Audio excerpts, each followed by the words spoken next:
Muy buenas noches. ¿Qué tal a todos los asistentes a este evento? Quería agradecer a los muchachos de IDEM, ¿no? Realizan una labor encomiable, la verdad, a favor de las personas que de una u otra manera tienen algunas dificultades para acceder al conocimiento, ¿no? Así que es una labor que cubre una brecha importante, ¿no? A nivel de la educación superior. Así que ojalá que este tipo de iniciativas, ya no tan iniciativas, no tienen 3 años, regalándonos conocimiento y tiempos, se puedan replicar, ¿no? Así que felicitaciones a ustedes por este evento nuevamente, ¿no? Muy bien, me pidieron que comparta con ustedes un poco el contexto, las tendencias laborales que se ven, ¿no? Este año. Así que con el mayor de los gustos va un poco esta presentación, ¿no? Le daremos 45 minutos aproximadamente. Si hay preguntas, inquietudes, las pido por favor que la canalicen a través del IDEM y después nosotros, pues, se las absolveremos con el mayor de los gustos, ¿ya? Bueno, entonces, ¿qué vamos a hablar hoy día, no? Hoy día vamos a hablar en esta noche del mercado laboral peruano, cómo está, cómo ha ido el mercado peruano luego de esta pandemia, que ojalá termine pronto, cómo están actuando los reguladores, ¿no? Cuando hablamos de reguladores, que normalmente en laboral no siempre esta expresión, pero creo que es gráfica para aglutinar a todos aquellos entes estatales o privados con delegación estatal para controlar, fiscalizar el cumplimiento de las obligaciones sociolaborales, ¿no? Entonces acá hablamos del Ministerio de Trabajo, de la SUNAFIL, del Poder Judicial, ¿no? Hablamos también de los funcionarios públicos y un poco, en menor medida, los agentes de tributación laboral, es decir, la SUNAT, las AFPs, etcétera, ¿no? Un poco cuál es la tendencia en el mercado laboral, por dónde está yendo, ¿no? La regulación laboral, poca que hay, pero se puede apreciar una tendencia. Algunos comentarios finales, algunas sugerencias finales, ¿no? Pues bien, el derecho laboral, ¿no? El derecho laboral, recordemos, ¿no? Aborda a aquellos que son asalariados, aquellos que son trabajadores, vamos a llamarlo así, dependientes. Pero antes de eso, tomar en cuenta un mapeo macro, nada más muy genérico de cómo está esa distribución, ¿no? Entonces, el trabajo humano puede ser por cuenta ajena o por cuenta propia, ¿no? Por cuenta propia es el trabajo para uno mismo, es el trabajo para las personas, ¿no? Que prestan servicios, digamos, en plena autonomía, ¿no? Eh, Son la mayoría en el Perú de los trabajadores, ¿eh? Un poquito más de la mitad de los trabajadores de toda la PEA es independiente puro, ¿no? Es el dueño de una bodega, el repartidor a través de estas plataformas digitales de reparto, un taxista con vehículo propio, un ambulante, ¿no? Un empresario independiente, un pescador artesanal, un trabajador agrario, ¿no? Con su fundo pequeñito. Entonces, la mayoría de trabajadores en el Perú trabaja para sí mismo. El derecho laboral no ha entrado allí, ¿no? Porque el derecho laboral se concentra en la prestación por cuenta ajena, un servicio para otro, ¿no? Yo presto el servicio para otra persona, ¿no? Y cuando uno presta servicios para otra persona, puede estar en planillas bajo un contrato de trabajo o por honorario profesional, ¿no? Hemos puesto además ahí a los practicantes, simplemente porque en estrella dependiente, ¿no? Algunos los consideran acá los practicantes, es un tema ya más de distribución pedagógica, ¿no? En todo caso, es una figura temporal, ¿no? De la fase de un practicante. Entonces, el trabajador dependiente asalariado, ¿no? El de quinta categoría, el que la empresa le dice dónde, cómo y cuándo trabajar, y el independiente, que es el ejercicio libre de una profesión o de un oficio. Un abogado independiente está ahí, un gasfitero, etcétera, ¿no? Evidentemente, el derecho laboral se concentra en lo que están bajo una relación de dependencia, ¿no? Una cuenta ajena, yo trabajo para otro en una situación de subordinación o dependencia. Además, estimadas, estimados, la labor de dependencia puede realizarse a tiempo completo o a tiempo parcial, ¿no? Como sabemos, el umbral entre uno y otro es de 4 horas. 4 o más horas diarias es tiempo completo por opción legislativa y menos de 4 horas diarias es tiempo parcial, ¿no? En el Perú no hay más de 150.000 trabajadores a tiempo parcial en planilla formal, no, hay 3,5 millones acá a tiempo completo, sin embargo, 3,400.000, 3,400,000. Y hay como 5 millones, ¿no? Algunos dicen 6, que deberían estar en planillas, pero son informales, ¿no? Informales. El tiempo completo, a su vez, ¿no? Puede ser periodo de prueba y sin periodo de prueba, ¿no? O dentro del periodo de prueba, que es la fase inicial de 3 meses como regla en el Perú, y periodo de prueba ya es el estable, el trabajador en planillas, ¿no? Grosso modo, ese es un poco el ámbito de aplicación del derecho laboral, ¿no? El derecho laboral está por acá, ¿no? Contrato de trabajo, puede entrar hasta practicante, reitero, ¿no? Pero a eso, digamos, es el ámbito de aplicación del derecho laboral, el trabajo por cuenta ajena, un trabajo para otro, en situación de dependencia o subordinación, y hasta aquí está el derecho laboral desde aquí, ¿no? Situación de dependencia o subordinación a tiempo completo y a tiempo parcial. Claro, este tiempo completo puede dividirse de otra manera, ¿no? Que es fijo o plazo determinado, que son, de hecho, son 2/3 de la planilla formal. De cada 3 trabajadores que están en formalidad, tienen el privilegio, que no debería ser, pero es un privilegio en nuestro país, de estar en contrato laboral formal en planillas. 2/3 son plazo fijo y 1/3 es plazo indeterminado. O sea, de cada 3 trabajadores, 2 son plazo fijo, plazo determinado, y uno nomás es un trabajador estable, ¿no?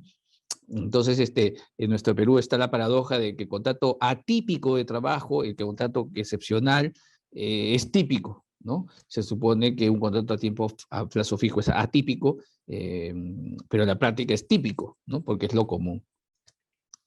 Entonces, este cuadro desnuda 3 realidades, ¿no? La primera es que la mayoría de los peruanos trabajadores no son subordinados, la mayoría es independiente. La ligera mayoría de la PEA labora para sí mismo. El otro tema es que de la planilla, ¿no? La figura más común es el plazo indeterminado, ¿no? 2/3 del total de trabajadores formales está a plazo fijo, ¿no? Y el otro dato es que hay 3,5 millones acá, pero por lo menos hay 5 millones, la mayoría, ¿no? Algunos dicen 6, que están fuera de planilla bajo una relación informal. Te pagan a la mano, ¿no? Es una relación laboral en la realidad, pero formalmente no reconocida, ¿no? Grosso modo, esa es una forma de ver al derecho laboral, ¿no? Otra manera de ver al derecho laboral y que nos va a servir un poco para entender las tendencias, sobre todo, estábamos pensando, es la jerarquía laboral. Pues, ¿no? La principal norma peruana es la Constitución, ¿no? Digamos, puede ser escueta, ¿no? Pero esta Constitución, ¿no? Ha tenido una mayor tutela por el Tribunal Constitucional. El desarrollo de la jurisprudencia del TC ha hecho que, digamos, la interpretación laboral de la Constitución sea más prolífica, más eficiente, más profunda que la Constitución del año 79, ¿no? La Constitución del 93, aún laica, aún, escueta, corta, ¿no? En el capítulo laboral, la interpretación, sobre todo del Tribunal Constitucional, le ha dado una virtualidad enorme, ¿no? Por ejemplo, la sentencia del Tribunal Constitucional en materia de reposición, ¿no? La sentencia más revolucionaria, digamos, que ha habido en Perú es esa, ¿no? La Constitución no dice nada, la ley dice que hay indemnización ante un despido, pero los jueces han interpretado que ante un mal despido el trabajador puede escoger entre la indemnización y la reposición. Entonces, la riqueza más importante de la Constitución no está en el propio texto, sino en las sentencias diversas que ha tenido el Tribunal Constitucional en estos años, ¿no? A nivel primario, las principales leyes, evidentemente, es la ley, ¿no? La ley Y por ahí los decretos legislativos de urgencia, ¿no? La ley es el principal instrumento laboral, no hay un código de trabajo ni una ley general de trabajo, ¿no? Es algo que se está evaluando estos días, ¿no? Casi para cada beneficio legal hay una ley y un reglamento, ¿no? Ley de CTS, su reglamento. Ley de prestaciones alimentarias, su reglamento. Ley de asignación familiar, una hojita. Reglamento de asignación familiar, otra hojita, ¿no? Probablemente el derecho laboral sea uno de los derechos más dispersos que hay, ¿no? El derecho en general, ¿no? A nivel secundario, ¿no? Destaca sobre todo los reglamentos del Ministerio de Trabajo, ¿no? Los reglamentos laborales, los decretos supremos, ¿no? El más importante en los últimos años, sin duda, es el que se ha emitido hace un mes, ¿no? El reglamento que limita la tercerización de actividades nucleares, ¿no? Pese a que, en nuestra opinión, la ley permite las actividades principales y no distingue cualquier tipo de actividad principal, el reglamento de la ley de tercerización ha dicho que, ¿no? A partir del 22 de agosto no cabe la tercerización de servicios nucleares, ¿no?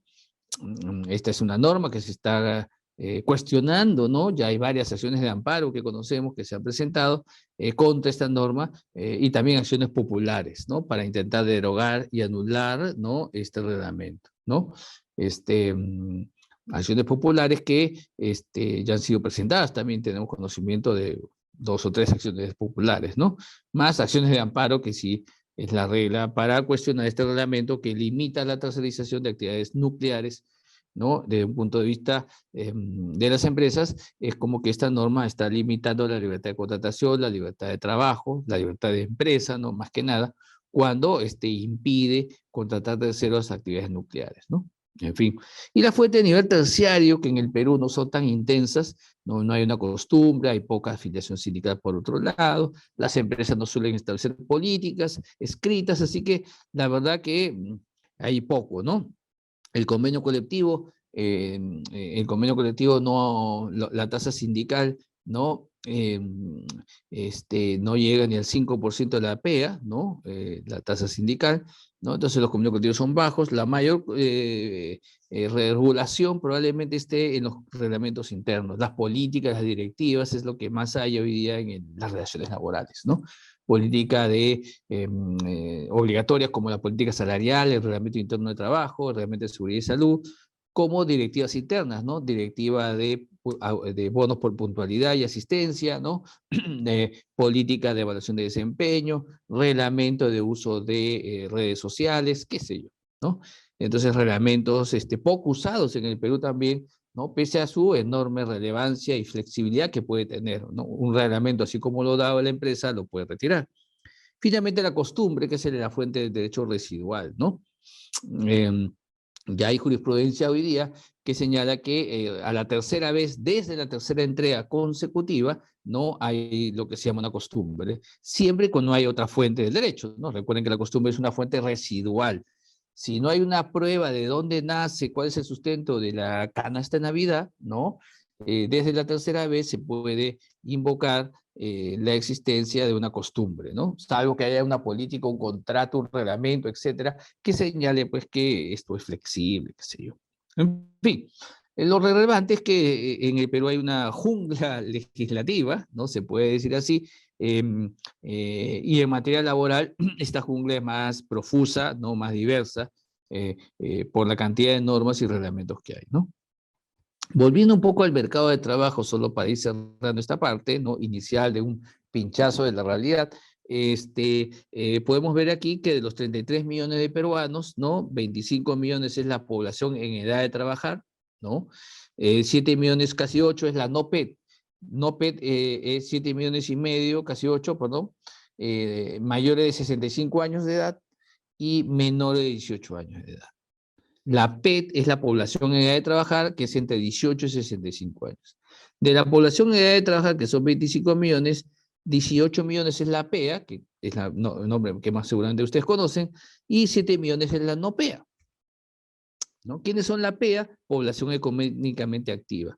Personas entre 18 y 65 años que tienen trabajo, 17 millones, y que no tienen trabajo, 1 millón, ¿no? Estos son la PEA, población económicamente activa. Tengo trabajo y si no tengo, busco trabajo.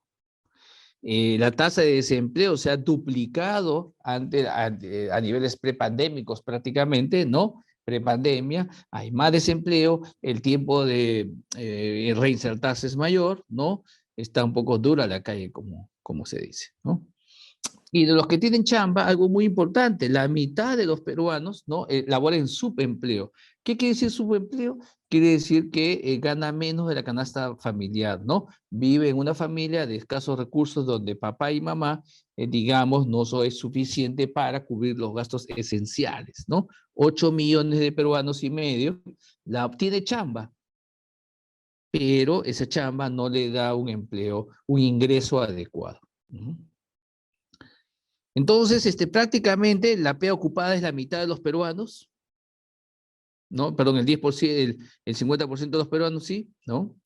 Y el empleo adecuado, fíjense, ¿no? Respecto de 33 millones, es más o menos la tercera parte y media, ¿no? Del total, ¿no?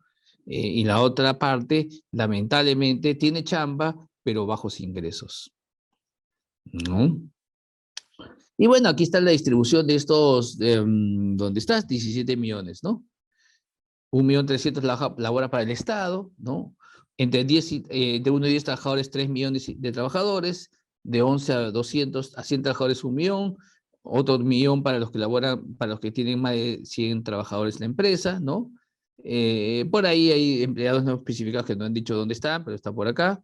Independiente, 5 millones, trabajo familiar no remunerado y trabajo del hogar, ¿no? Entonces, esa es la distribución de dónde están los trabajadores laborando hoy día, ¿no? Principal cambio es, sin duda, la elevación de esta no PEA, 7 millones, ¿no? La no PEA, es decir, personas entre 18 y 65 años, pero que pudiendo trabajar, no trabajan. ¿No? Aquí están los amos y amas de casa, los estudiantes universitarios, y también hay lo que se llama los ninis, ¿no? Los jóvenes que ni trabajan ni estudian. Estos son los un poquito, algunos llaman vagos, ¿no? En fin, pero lamentablemente la pandemia ha incrementado, ¿no? En más de 20% esa población que pudiendo trabajar o estudiar no hace ni uno ni lo otro, ¿no? Eh, ¿Cómo está terminando esta pandemia, no? La informalidad laboral continúa, ¿no? 71 millones por ciento, perdón, en la zona urbana. Si la mezcla con el rural, casi llega a 77, 78% de informalidad. La informalidad ha crecido en esta pandemia, ¿no? Los sueldos también, como hay tantos trabajadores sin chamba, ¿no? El doble, eso empuja a que los sueldos no suban, ¿no? A pesar de la inflación y todo, hoy día hay más puestos, más personas que puestos de trabajo, ¿no? Y hay un tema de mayor desigualdad, ¿no? Es decir, los hombres versus las mujeres perdieron más en la pandemia, ¿no? Desde que han tenido que renunciar al trabajo para estar con su hijo al costado en unas clases virtuales, ¿no? ¿El calificado ha sido impactado más que el no calificado? No, el no calificado ha sido impactado más, el calificado un poco menos porque gana más para empezar, ¿no? Y los jóvenes han sido impactados más que los adultos, ¿no? Entonces, por eso se dice que esta es una pandemia, desafortunadamente, la desigualdad, ¿no? ¿Cómo están actuando las autoridades frente a este mercado de trabajo, estimados? ¿No? ¿Qué está haciendo la autoridad? ¿No? En primer lugar, estamos ante un gobierno no cercano al mundo de los trabajadores, de los sindicatos, ¿no? El presidente de la República, un grupo de autoridades, ¿no? Ha sido dirigente sindical, en consecuencia hay más cercanía, ¿no? Con el mundo de los sindicatos y los trabajadores, ¿no? El mismo presidente ha dicho que el gobierno, digamos, dirige sus acciones, ¿no? Diciendo que este es un gobierno de la clase obrera, ¿no? Es un gobierno de los trabajadores. Por eso impulsar la famosa Agenda 19 del exministro Maraví en materia laboral, ¿no? La ministra lo es suyo, ¿no? Y han sacado una serie de políticas y normas, una de ellas de tercerización, que ha remecido un poco las estructuras de las empresas, ¿no? De un buen número de empresas, sobre todo en sectores extractivos, ¿no? A tal punto que había algunas críticas a la ministra de Trabajo, y la ministra de Trabajo, por un trabajo académico que hizo, ¿no? Ha dicho pues que esto es una represalia frente a lo que ella está haciendo, que es poner en regla las tercerizaciones, ¿no? Entonces la actuación de las autoridades es muy focalizada al mundo formal, pero poco atención al mundo informal, donde debería ser su principal foco de atención, ¿no? Dada la cantidad. Eso es el Ejecutivo. Ahora veamos con ustedes, estimadas y estimados, el Congreso. Congreso ha tenido una labor muy prolífica, ¿no? Prácticamente a marzo tenían 96 proyectos de leyes en materia laboral. ¿Se imaginan? 96, ¿no? Todavía ninguna de materia laboral ha sido aprobada, digamos, que impacte en el sector privado, pero el Congreso pues ha tenido una labor prolífica en discutir proyectos de leyes, ¿no?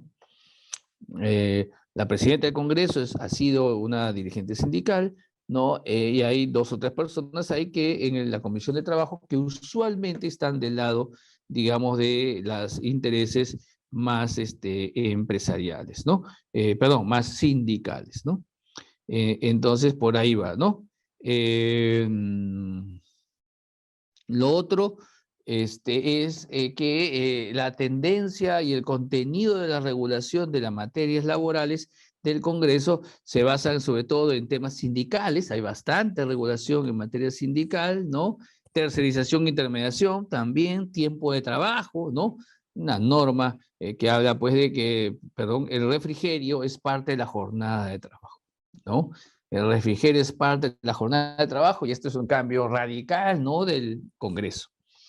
No estoy de acuerdo con esa norma porque lo que dice esa norma es que el proyecto de ley aprobado por la Comisión de Trabajo y que está en dictamen, ¿no? O sea, está pendiente de debate en la comisión, en el pleno del Congreso, ¿no? Porque ya está aprobado por mayoría en la Comisión de Trabajo, es que el tiempo de refrigerio es parte de la jornada laboral.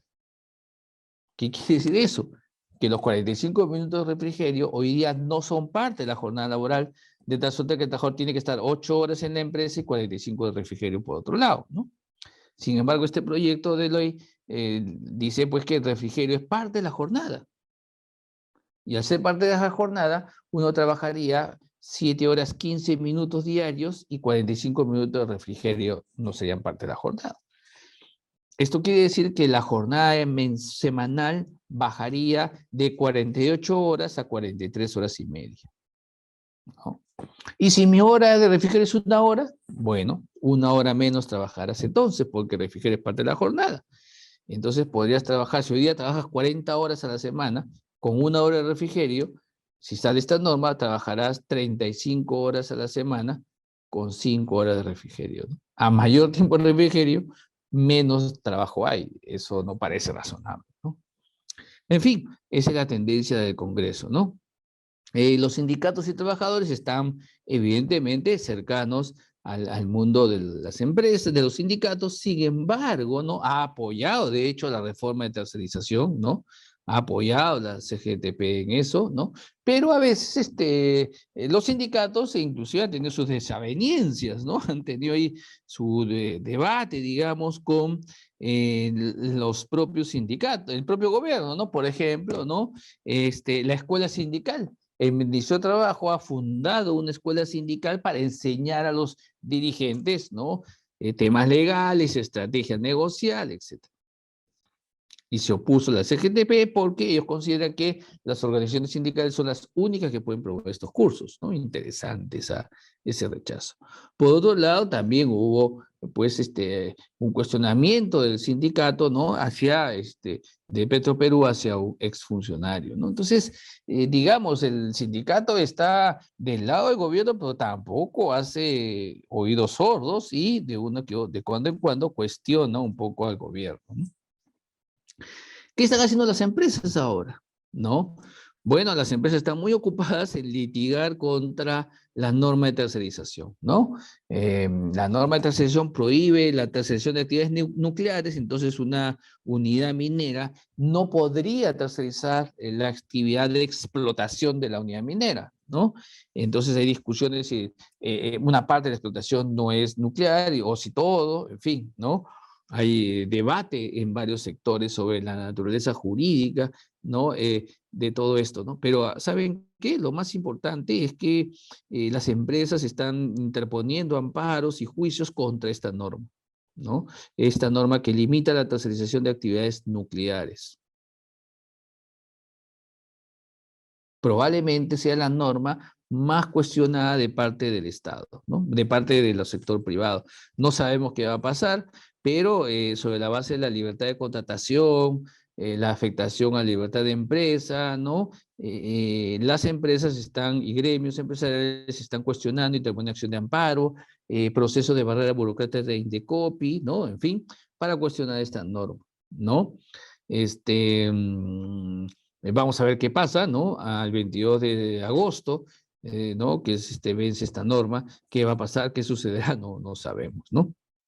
Y por último también, ¿no? Ha habido una intención en el sector público del Ministerio de Trabajo de incorporar a su ministerio a servir. Servir, como sabemos, es la entidad pública que regula la gestión humana en el Estado y depende de PCM. Al depender de un ministerio, evidentemente su nivel y categoría bajaría, ¿no? Hasta ahora no ha prosperado, ¿no? Pero nosotros no estamos de acuerdo con ella, ¿no? Creemos con varios colegas que servir debe pertenecer, seguir perteneciendo a PCM, ¿no? Y más bien fortalecer servir, ¿no? Dicho todo esto, estimadas, estimados, un poco, ¿cuál es el rol y cómo está la cosa hoy día en materia laboral? ¿No? Y bueno, hay un conflicto de intereses, ¿no? El empresario siempre va a querer pagar menos, el empresario siempre va a querer flexibilidad, ¿no? Y el trabajador siempre va a querer en contraposición, ¿no? Va a querer ganar más, trabajar menos, tener más protección, ¿no? Es un conflicto eterno, ¿no? Y es una de las características del derecho laboral. Y cada uno está gestionando, dando normas, atrayendo confederaciones y sindicatos, metiendo al Estado para la solución de conflictos, en fin, ¿no? Hoy día, a nivel gremial hay mucho debate y mucha discusión, jóvenes, ¿no? Un poco entre los empresarios y los trabajadores, ¿no? Sobre hacia dónde debe ir, ¿no? La regulación laboral, ¿no? Los empresarios sostienen de que, por ejemplo, el mínimo vital que se incrementa a partir del 1 de mayo, ¿no? No ha sido debatido, no hay diálogo social, no ha sido técnico, no hay medidas de sabotaje para las microempresas que tienen economía de subsistencia y el aumento del mínimo vital puede terminar de aniquilarlos, ¿no? No hay medida de protección, creo yo.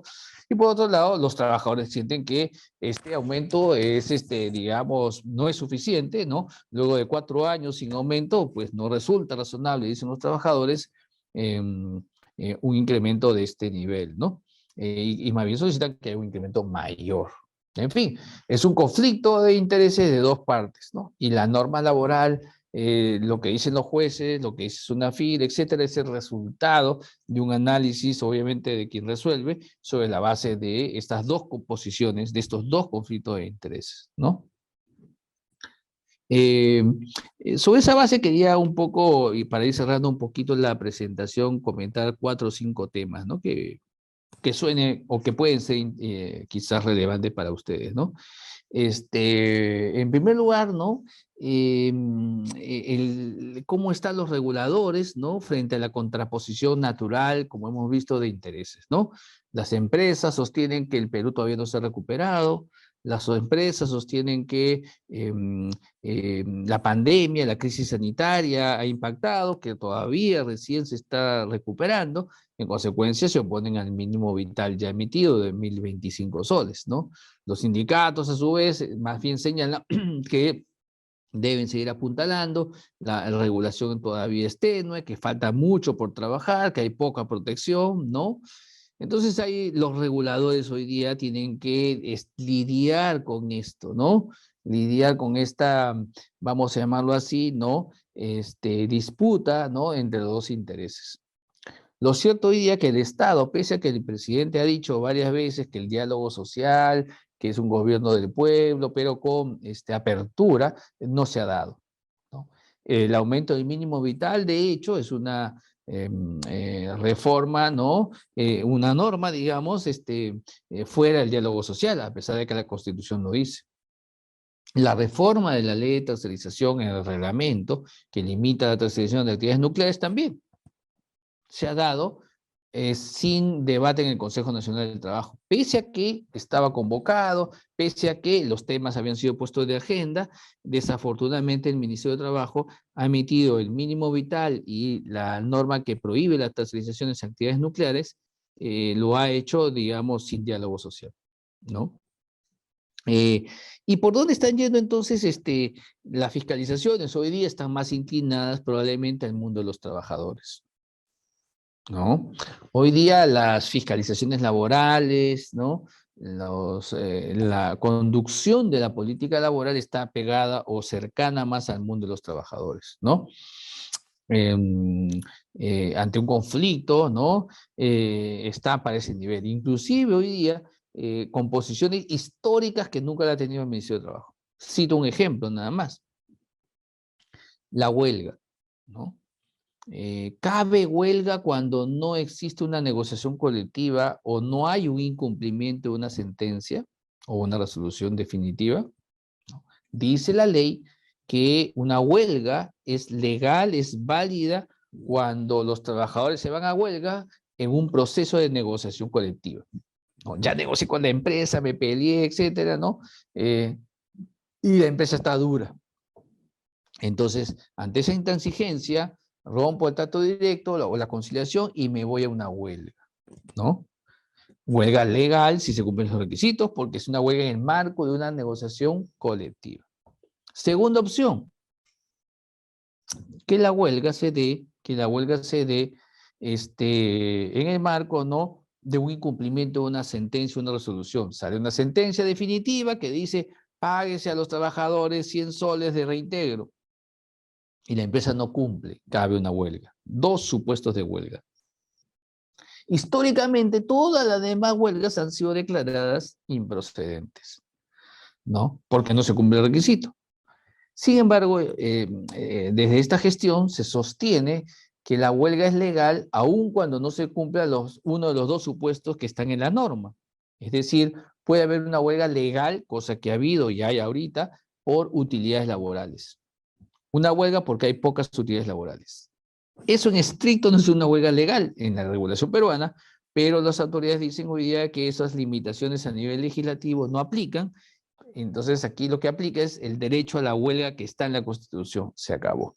Sobre el derecho constitucional a la huelga, se señala hoy día que cabe una huelga por ejemplo, no hay utilidades. Oye, pero las utilidades es un concepto frío, ¿no? Renta neta, ingresos, gastos, deducciones, adiciones, renta neta. Y sobre la renta neta se aplica el impuesto de utilidades, ¿no? El beneficio.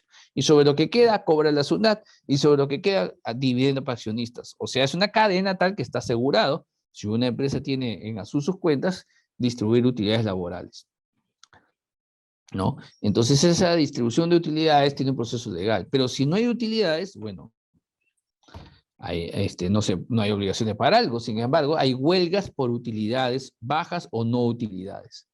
Eso debería ser declaradas huelgas ilegales. Sin embargo, actualmente se consideran como legales, ¿no? Un segundo ejemplo, y con esto voy acabando esta parte, por ejemplo, ¿no?, durante toda la pandemia, los ceses colectivos, ¿no? Algo indeseable para una empresa es cesar colectivamente a un grupo de trabajadores. Pero se debe hacer cuando es necesario para la supervivencia de la empresa, ¿no? Entonces, por ejemplo, ¿no?, una empresa de entretenimiento, una empresa de juegos mecánicos, ¿no? Todavía no reabren al 100%, los cines ya reabrieron. Entonces yo cine digo, oiga, tengo 4 locales, me voy a quedar con 2 porque está cerrado el cine, ya van 6 meses y no entra el público al cine. Entonces, cese colectivo. Resultado, rechazo de la empresa, de la autoridad. no aprobación. De hecho, a nivel de la Dirección General de Trabajo, ¿no? Durante toda esta pandemia, ¿no? Desde marzo del 20 a la fecha, hasta donde sabemos, solo se ha aprobado un cese colectivo, ¿no? De una empresa contratista minera, ¿no? De pocos trabajadores, ¿no? Entonces, no ha habido aprobaciones de ceses colectivos pese a que hay un racional. Pero bueno, el ministerio ha decidido no aprobar, ¿no? El foco de la atención entonces de las empresas es, del Ministerio de Trabajo y de los reguladores, es el mundo formal, el mundo donde están los trabajadores en planillas. Pero el otro mundo, que es la mayoría de los peruanos, casi no se toca o no se toca, ¿no? Es decir, cómo lograr que los trabajadores sean formales, cómo lograr que un trabajador aprecie las formalidades y las ventajas del seguro social. De qué manera impactar en la familia del trabajador para que el primer tema de una empresa, de un trabajador, de una familia sea ¿cuál? Tener carnet de seguro. Uno va a otro país, ¿no? Y va a ver de que el carnet de seguro, ¿dónde te lo piden? En casi todo lugar. Sin carnet de seguro no existe. El DNI no es tan importante. El carnet de seguro es más importante. Y eso tiene un mensaje cultural potente, ¿no?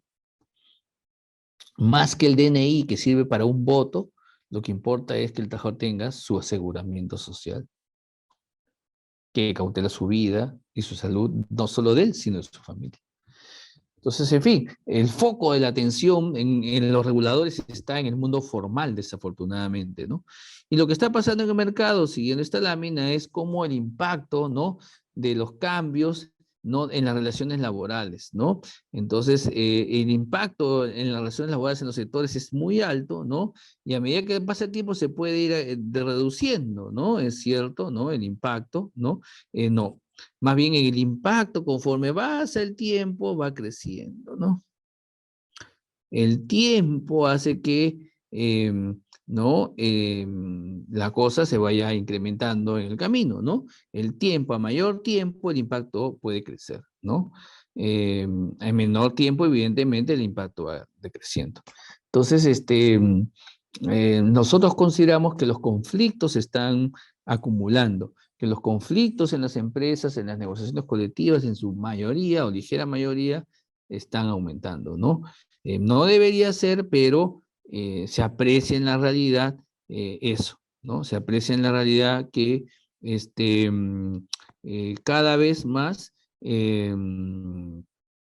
las empresas, ¿no? Las empresas, en las empresas, mejor dicho, se aprecia una mayor convulsión un poquito, conflictos un poquito más acumulados, ¿no? Trabajadores que están, y sindicatos que están cuestionando más, ¿no?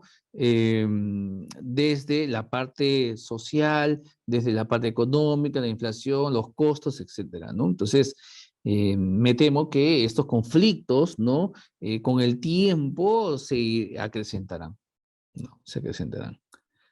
Eh, para ir cerrando la presentación, entonces, en este mundo de incertidumbre, de regulación, de un foco en lo formal, cuando la mayoría de los peruanos es informal, ¿no? El Estado hoy día, desde la perspectiva laboral, está atendiendo a los que más tienen, o a los que tienen algo, mejor dicho, a diferencia de los que menos tienen. El mínimo vital, por ejemplo, hoy día, no va a beneficiar más allá de 300.000 personas formales. En cambio, en la realidad hay un buen número de trabajadores, se habla más de el millón casi de trabajadores que a nivel nacional ganan menos del mínimo vital y son informales. De hecho, el sueldo promedio de los informales es 890 soles, ¿no? En fin, entonces, ¿qué se puede hacer en materia laboral en las relaciones individuales, digamos, o colectivas en las empresas y los sindicatos? Es buscar la solución en casa, ¿no? Lo mejor hoy día es el diálogo social, es compartir, es persuadir, es saber ceder, ¿no? Hay mucha, digamos, conflicto, mucha oposición, mucha diametralidad, ¿no?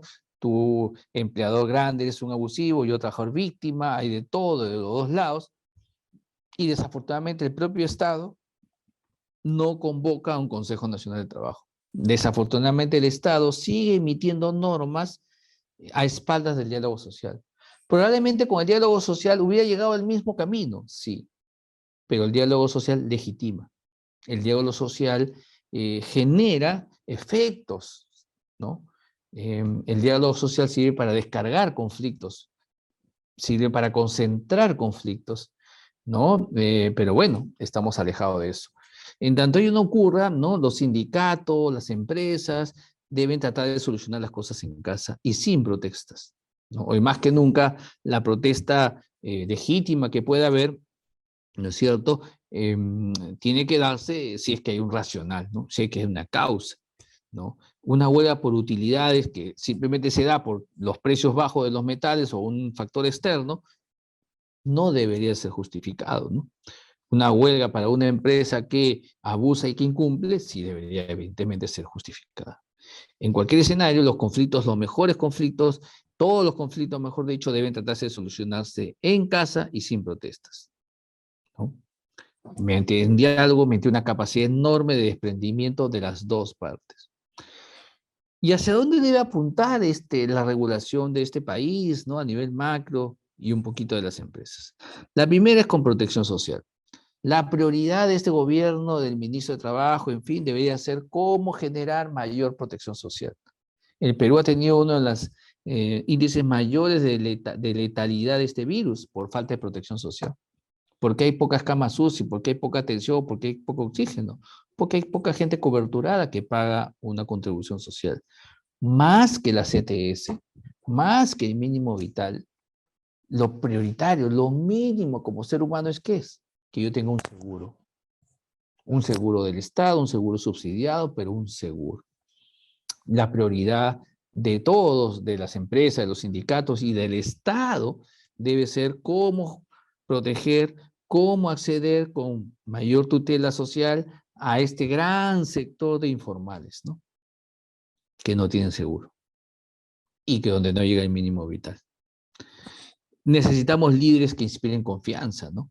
Nuestros mandatarios, nuestro ministro de Trabajo, deben inspirar confianza, deben generar capacidad de persuasión, deben tener capacidad de escucha, ¿no? Que en ocasiones no se está viendo. En las empresas y el propio Estado debe tener prioridad en atención preventiva temprana de conflictos, ¿no? Ya hay una protesta, ahí acudir. Hay algo, acudir. No esperar que pasen varios días y recién, ¿no? Ante la revuelta, intervenir, ¿no? Eso al final del día puede solucionar parcialmente, son medidas absolutamente paliativas, ¿no? Finalmente, apostar por el diálogo social, ¿no? Aunque suene, digamos, un discurso así genérico, etéreo, no lo es, en lo absoluto, ¿no? Hay experiencias muy exitosas, ¿no? Por ejemplo, en España, ¿no? Los sindicatos y empresas se pusieron de acuerdo. Y ese acuerdo prácticamente se convirtió en una ley aprobada por el Ejecutivo y el Parlamento.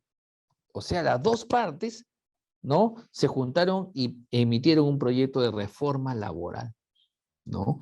Un proyecto laboral de las dos partes. Miren, qué maravilloso, ¿no? Por ese tema del diálogo social. También en Holanda, en los Países Bajos, hay experiencias muy exitosas de diálogo bipartito que persuada al Estado. Entonces, el diálogo social impulsada por el Estado es por un lado, pero por otro lado también, ¿por qué no? ¿No? De las partes sociales, ¿no? Hay experiencias ya exitosas, que se pueden comentar algunas, ¿no? Donde, por ejemplo, la CGTP con la Sociedad de Industrias, ¿no? Tienen un acuerdo, ¿no? Para tratar de llegar a soluciones consensuadas en determinados puntos, ¿no? Y está dando alguno que otro resultado, ¿no? Entonces es un ejemplo de cómo con desprendimiento y cómo con, vamos a llamarlo así, concesiones recíprocas se puede llegar a un diálogo social. Al final, la norma, la política, lo que se emita, si hay diálogo social, si es fruto de la genuina concesión entre las partes, pues mucho se va a lograr. Lo mejor que puede dar el Estado, este gobierno, si quiere ser diferente, y debería ser diferente, es apostar por el diálogo social. Abrir el Consejo Nacional del Trabajo donde está todo. y escuchar, escuchar, escuchar. Persuadir, persuadir, persuadir. Y luego de eso, emitir la política o el reglamento o la norma que desee. Si no lo hace, como no lo está haciendo, lamentablemente lo único que está generando es una olla de presión, ¿no? Y que de uno u otro lado puede explotar y complicarnos más la vida, ¿no? De todos. Ya hemos salido de, como dicen algunos, salientes, entre comillas, de una crisis sanitaria durísima, donde todos hemos perdido seres queridos, ¿no?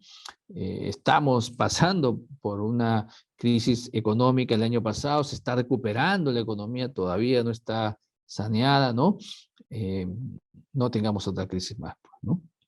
En fin, eso es lo que queríamos compartir con ustedes en esta presentación sobre un poco tendencias por dónde está yendo el mercado laboral, terminar en sugerencias, algunas reflexiones. Y nada, quedo pues a disposición luego de las preguntas que hagan a través de los organizadores, ¿no? Y ha sido un gusto un poco compartir con ustedes algunas ideas, ¿no? Sobre el mercado de trabajo y hacia dónde está yendo y si cabe la expresión, unas sugerencias para sindicatos, empresas y el gobierno, ¿no? Espero que haya sido de agrado para ustedes. Muchísimas gracias.